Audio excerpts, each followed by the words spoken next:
Hi friends, நம்ம இன்றைக்கி காரைக்கால் அம்மையார் பற்றி தான் பார்க்க போகிறோம். காரைக்கால் அம்மையார் 3 பெண் நாயன்மார்களில் ஒருவரும் மூத்தவரும் ஆவார்.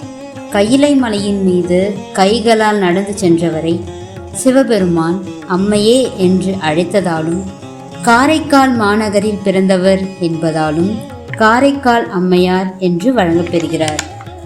காரைக்கால் அம்மையார் சோழர் காலத்தில் காரைக்காலில் பிறந்து வாழ்ந்த ஒரு உண்மையான மனிதர். அவரது இயற்பெயர் புனிதவதி.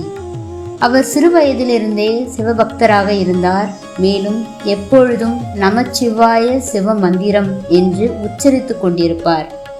இவர் சைவ பக்தர்.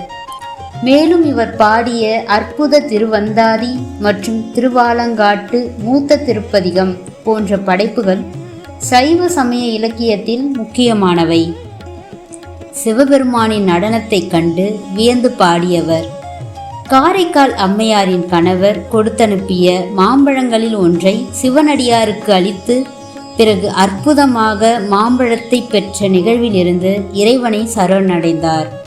காரைக்கால் அம்மையாரின் வாழ்வில் நடந்த மாங்கனி நிகழ்வை நினைவு கூறும் விதமாக மாங்கனி திருவிழா என்று காரைக்காலில் இன்றும் கொண்டாடப்பட்டு வருகிறது.